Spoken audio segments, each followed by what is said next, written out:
सम्पूर्णमा शुभ प्रभात अनि सम्पूर्णमा नमस्कार पनि जय नेपाल।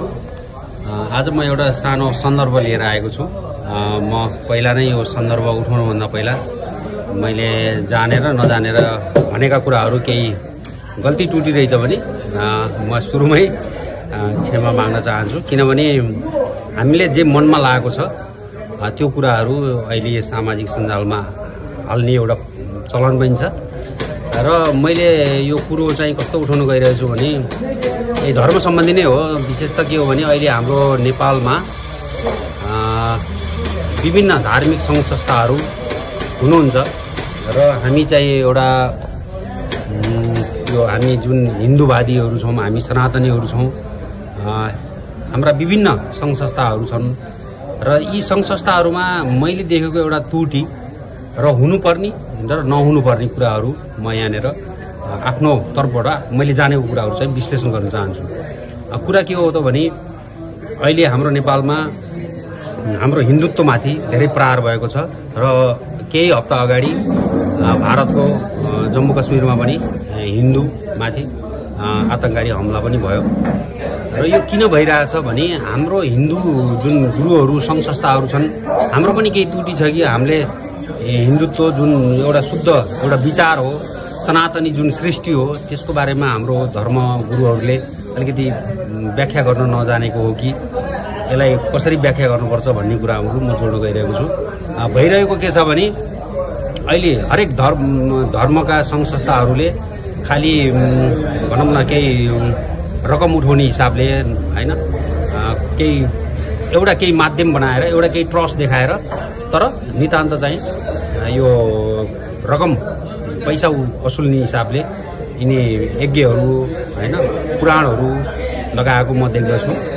तर मैले पढेको र मैले बुझेको सनातनमा के भन्छ भने यज्ञ पुराण प्रतिष्ठानहरू अथवा केही पनि पूजन कार्यहरू गर्दाखेरि हाम्रो शास्त्रले के भन्छ भने त्यसलाई चाहिँ नि यो पैसामा चाहिँ तुलना गर्नु हुँदैन। र मैले पाएको पनि के छु भने धेरै उसमा त्यहाँ गयो भजनै दान गरेर दानबन्धु के पाउँछ भनेर दानकै लागि चाहिने प्राय रुपियाँ दिएको मैले पाउँदछु।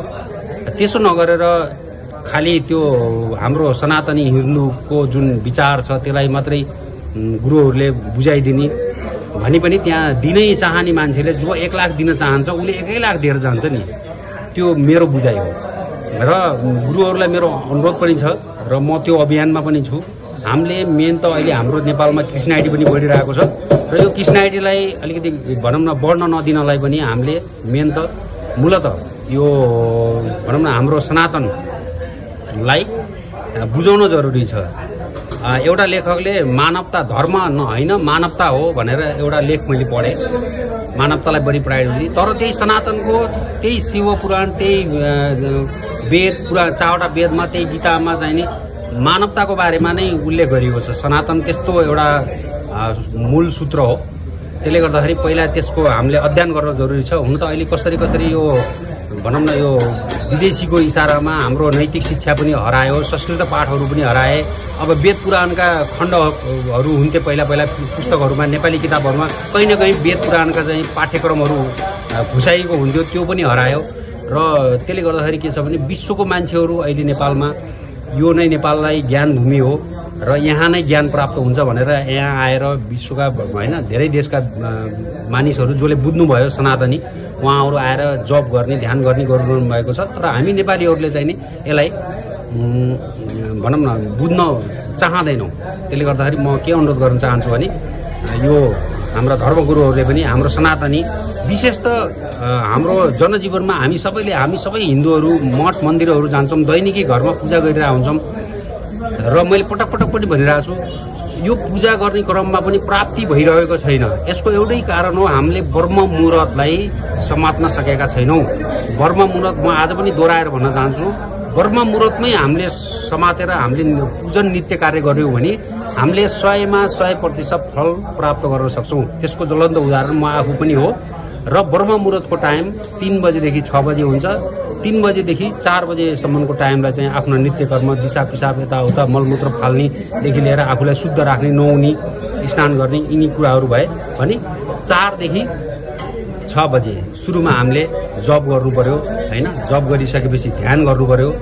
ध्यान गरिसकेपछि पूजा कार्यहरू गर्नु पर्यो र त्यसपछि सकिन्छ भने होमहरू गर्ने र त्यसले गर्दाखेरि हाम्रो चाहिँ नि त्यो 6 बजे भित्रमा हामीले यो पूजा कार्य सक्यौँ भने चाहिँ हामीले 100 मा 100 प्राप्त गर्न पाउँदछौँ। तर यति भन्दै पनि यदि हामी शक्तिपीठहरूमा जान्छौँ, जस्तै पशुपतिमा जान्छौँ, शक्तिपीठहरूमा चाहिँ नि फेरि 24 घण्टा त्यहाँनिर त्यो दैविक शक्तिको प्रभाव हुन्छ। त्यहाँ फेरि यो कुरो लागू हुँदैन। मैले भन्न खोजेको कुरो कहाँ हो भने घरमा, पसलमा र आफूले बनाएका मठ मन्दिरमा चाहिँ नि बिहानको ब्रह्म मुहुर्तलाई समात्न एकदमै जरुरी छ। यदि तपाईँहरूले ब्रह्म मुहुर्त समात्न सक्नुभयो भने आफ्नो पूजन कार्यबाट आफूले जे कामना गर्नुभएको छ त्यो सिद्धि हुन चाहन्छ।